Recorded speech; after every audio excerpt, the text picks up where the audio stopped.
பிரியமானவர்களே, இயேசு கிறிஸ்துவின் நாமத்தில் உங்களுக்கு என் அன்பின் வாழ்த்துக்கள். புது வருஷத்துல முதல் நாளிலே நாம் வந்திருக்கிறோம். சந்தோஷமா இருக்கீங்களா? கடந்த வருஷம் முழுது இயேசுவோட நடந்து அவர் நடத்தி வந்த பாதையில வந்தோம். ஒவ்வொரு நாளும் நம்மோடு பேசினார், தைரியப்படுத்தினார், ஆசீர்வதித்தார்.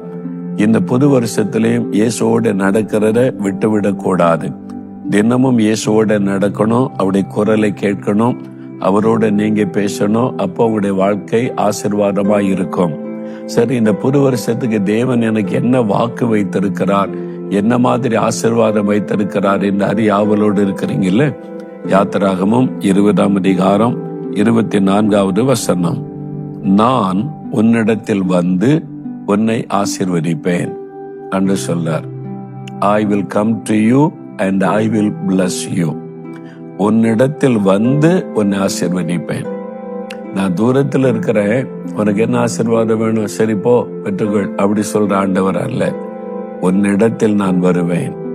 வேத புஸ்தகத்துல நீங்கள் வாசிக்கும் போது சிலர் வந்து இயேசு கிட்ட ஒரு ஆசீர்வாதத்தை கேட்கிறாங்க, சுகம் கேட்கிறாங்க, ஒரு விடுதலை கேட்கிறாங்க. ஆண்டு சொல்ல நான் வருகிறேன்.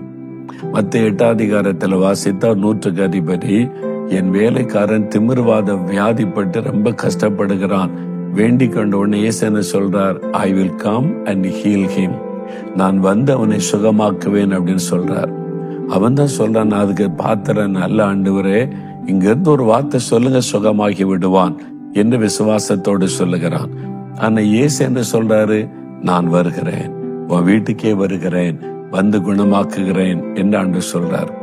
யவீரு என்ற ஒரு ஜபாலை தலைவன் வந்து தன்னுடைய மகள் வீட்டிலே மரணப்படுக்கையில் கஷ்டப்படுகிறாள்.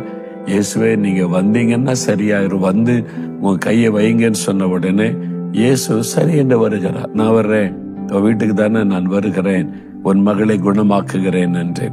அதே மாதிரி இயேசு வருவதற்குள்ள அந்த மகள் மரித்து விட்டாள். ஆனா இயேசு வந்து மரித்து போன சிறுபெண்ணை உயிரோடு எழுப்பினார். ஒரு பெரிய ஆசீர்வாதம். அதுதான் சொல்ல, நான் வந்து உன்னை ஆசீர்வதிப்பேன். உங்களுக்கு சுகம் வேணுமா, விடுதலை வேணுமா, மரணக்கட்டுகள் மாறணுமா, அல்லது ரட்சிப்பின் சந்தோஷம்? நீங்க லூக்கா 19ஆம் அதிகாரத்துல இயேசு ஒரு மனிதனை பார்த்து சொல்றார், உன் வீட்டுக்கு நான் வர்றேன், உன் வீட்டுல தங்க போகிறேன்றாரு. சகையு என்கிற மனிதன் உடனே பாவத்தை விட்டு மனம் திரும்புகிறான். நான் என் ஆஸ்திகளில் பாதி ஏழைகளுக்கு கொடுக்கிறேன், யாருக்கிட்டையாவது அநியாயமா நான் சம்பாத்தியம் பண்ணியிருந்தா 4 நான் திரும்ப கொடுக்கிறேன், யாரையும் ஏமாற்றி எடுத்திருந்தால் திரும்ப கொடுக்கிறேன் என்று சொல்லுகிறான். அப்ப ஆண்டவர் இந்த வீட்டுக்கு இன்னைக்கு ரட்சிப்பு வந்தது அப்படின்னு ஆண்டு சொல்லுகிறார். ரட்சிப்பு, பாவ மன்னிப்பு என்கிற ஆசீர்வாதம். அப்ப இயேசு ஒரு மனிதனுடைய வாழ்க்கையில வரும்போது, ஒரு வீட்டுக்குள்ள வரும்போது, முதல்ல பாவ மன்னிப்பாகிய சமாதானம், அந்த ஆசீர்வாதம். 2வது வியாதியை விலக்கி பூரண சுகம், ஆரோக்கியம், அந்த ஆசீர்வாதம். என்ன எங்க வீட்டுக்கு அவர் வந்தார். நான் மரணப்படுக்கையில டாக்டர்ஸ் கைவிட்டு சாக கடந்த போதுதான் எங்க வீட்டுக்கு இயேசு கிறிஸ்து வந்தார். நேரடி எங்க வீட்டுக்குள்ள வந்து, நீங்க வந்து இந்துக்கள், உங்க வீட்டுல படம் குத்த விளக்கெல்லாம் இருக்குது, நான் உங்க வீட்டுக்குள்ள வரமாட்டேன்னு வெளியில இயேசு நிற்கவில்லை. அதுதான் இயேசுடைய அன்பு. அவர் மதங்களுக்கு அப்பாற்பட்டவர். ஒரு மத நம்பிக்கைகள் மற்றவங்களுடைய காரியங்களுக்கெல்லாம் அப்பாற்பட்ட தேவன். அவர் வந்தார். கூப்பிட்டதுனால ஒரு சகோதரனுடைய ஜெபம், என் தாயாருடைய கண்ணீர், இயேசுவே இயேசுவனை கூப்பிட்டதுனால அந்த வீட்டுக்குள்ள வந்துட்டார். வந்து என் படுக்க பக்கத்துல நின்று என்னை தொட்டார். வியாதி படுக்கை மாறிவிட்டாரு. இன்றைக்கு வரைக்கும் நான் நல்ல ஆரோக்கியமா இருக்கிறேன்ல, இருதயம் நல்ல சுகத்தோட புது இருதயம் ஆயிட்டுல. இயேசு வந்து தொட்டார், ஒரு அற்புதம் நடந்தது. அதே மாதிரிதான் லாசரு, மாத்தாள், மரியாள், அவங்க பெத்தானிய கிராமத்துல இருந்தாங்க. அந்த வீட்டுக்கு இயேசு வந்தார். இப்ப அங்க மரணம் ஏற்பட்டு விட்டது, அழுதுகிட்டே இருக்காங்க. இயேசு வந்தார், மரித்து போன லாசருவை உயிரோடு கூட எழுப்பினார். அவருடைய கண்ணீரை துடைக்க அற்புதம் செய்து மகிழ பண்ணினார்.